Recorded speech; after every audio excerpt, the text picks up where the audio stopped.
Today was a good day. I was able to get a really nice sleep. Focusing now on the task. Here's how I sound mix.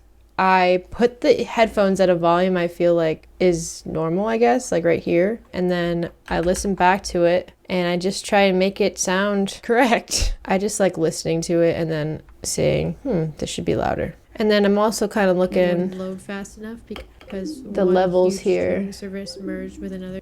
Normalized, true peak 2, whatever. And it would adjust it. Sometimes I need it louder or there's no one fix all. I already did. I have reverb, de-esser. I'm just going to go clip by clip, and if things sound too soft, I'm going to bring it up.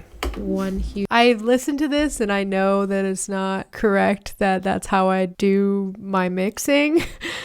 Just to go on feel instead of some loudness standard, but I'm kind of emboldened to keep doing it because I feel like I screened it in a bunch of different scenarios and it's always sounded good. I know, like, I've gone down the rabbit hole of also watching a lot of audio tutorials. I feel like I came back around to doing the dummy approach that I did. There's so many aspects to filmmaking that are technical, but I kind of like approaching sound, which is can be technical, to just like try to be more intuitive with it. Like, it sounds good enough. It sounds pretty good. With sound, there's objectively that sounds bad. There's clothes rustling and you can't hear shit. So it's not technically true to say that it's a completely subjective thing, but you get what I mean. Hopefully, like, it feels more accessible to me if I think about it as it's intuitive. It's just what you like. Even with acting, with writing, with everything. It's like, it's just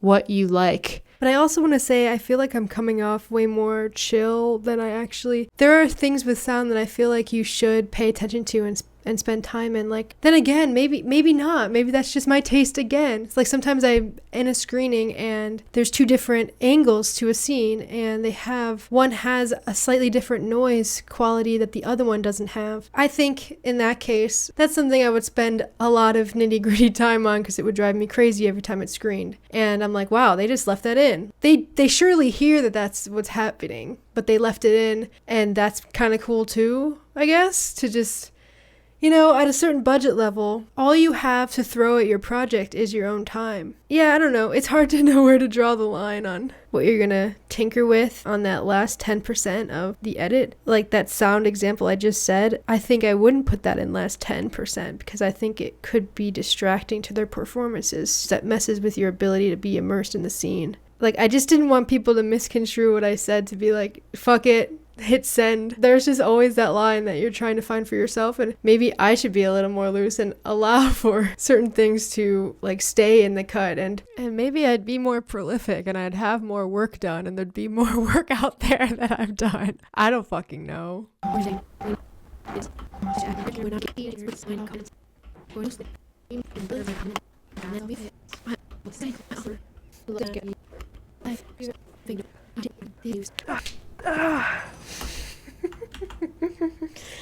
Alright, I'll stop there, go feed the cats, and then continue. Alright, I can do like 10 minutes of work and then I gotta get ready to go to work.